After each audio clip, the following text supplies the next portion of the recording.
안녕하세요. 융합번역가 문규찬입니다.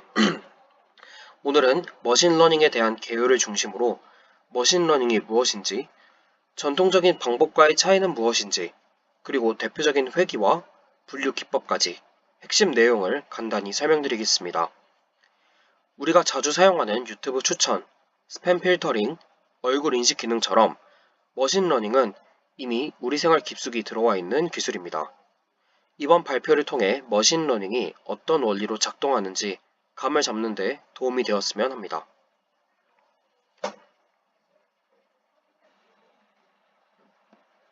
먼저 머신러닝이란 무엇일까요? 간단히 말하면 컴퓨터가 명시적인 프로그래밍 없이 데이터를 기반으로 스스로 학습하고 예측을 수행하는 기술입니다. 기존에는 사람이 직접 규칙을 짜서 프로그래밍 했다면 머신러닝은 데이터 속의 패턴을 찾아서 스스로 규칙을 만들어냅니다. 예를 들어 보겠습니다. 사람이 직접 글자 A는 이렇게 생겼고 글자 B는 저렇게 생겼다고 일일이 규칙을 정하지 않아도 머신러닝은 수많은 손글씨 이미지 데이터를 보고 이게 글자 A의 특징이구나 라는 것을 학습합니다. 이렇게 학습된 모델은 새로운 손글씨가 들어와도 이를 인식하고 분류할 수 있게 됩니다. 핵심은 데이터 기반이라는 점입니다. 데이터가 많고 다양할수록 머신러닝 모델은 점점 더욱 정교해집니다. 그렇다면 전통적인 방식과는 무엇이 다를까요? 전통적인 방식은 조건문, 예를 들면 if, else문을 이용한 명시적 프로그래밍입니다. 만약 키가 170cm 이상이면 농구부에 추천한다 라는 방식입니다. 하지만 이렇게 하다 보면 조건이 너무 많아지고 복잡해져서 유지 보수도 어렵고 사람이 놓치는 경우도 많습니다. 반면 머신러닝은 규칙을 사람이 쓰지 않습니다.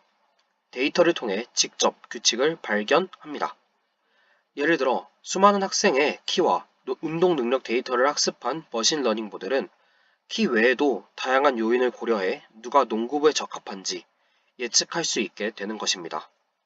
즉, 전통적인 방식이 사람이 만든 규칙이라면 머신러닝은 데이터가 만든 규칙입니다. 이 차이가 머신러닝의 강력한 힘입니다. 머신러닝은 학습 방식에 따라 세 가지로 나뉩니다. 첫 번째는 지도학습입니다. 여기서는 입력값 x와 정답인 y 모두 주어집니다. 모델은 입력을 보고 정답을 맞출 수 있도록 학습합니다.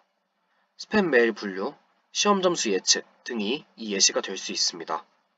두 번째는 비지도학습입니다. 여기는 정답이 없습니다.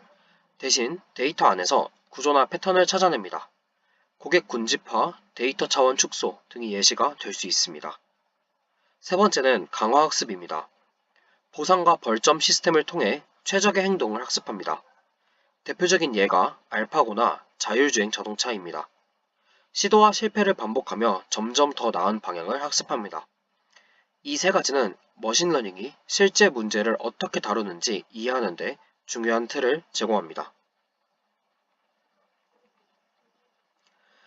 이제 가장 기본적인 머신러닝 알고리즘인 선형회귀에 대해 알아보겠습니다. 선형회귀는 말 그대로 입력값 x와 출력값 y 사이에 직선 관계가 있다고 가정합니다. 공부 시간 x가 많을수록 시험 점수 y가 높아진다 라는 개념으로 볼 수 있습니다. 이런 관계를 수식으로 표현하면 y는 wx 더하기 b가 됩니다. 여기서 w는 기울기, b는 절편입니다. 모델이 학습을 하려면 오차를 측정해야 하죠. 그래서 사용하는 게 바로 손실함수입니다. 가장 많이 쓰이는 손실함수는 MSE, 평균 제곱 오차입니다. 이 오차를 줄이기 위해 그레디언트 디센트라는 방법으로 W와 B를 반복적으로 업데이트합니다.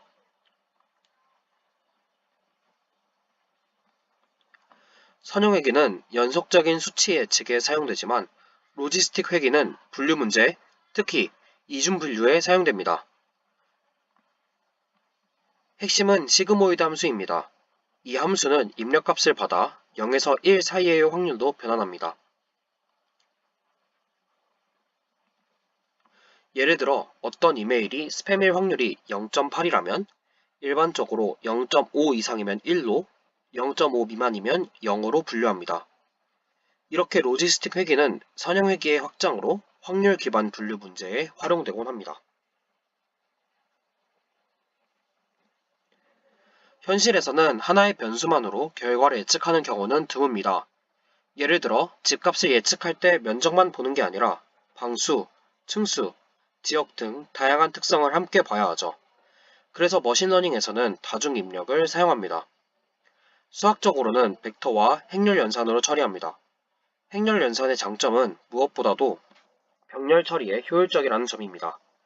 덕분에 GPU에서도 빠르게 학습할 수 있고 대규모 신경망 모델을 효과적으로 구현할 수 있습니다. 마지막으로 소개해야 할 것은 소프트맥스 회귀 방법입니다. 이것은 로지스틱 회귀를 다중 클래스 분류로 확장한 형태입니다. 예를 들어 손글씨 숫자 인식 문제에서 숫자 0에서부터 9까지 총 10개의 클래스 중 하나를 예측해야 합니다.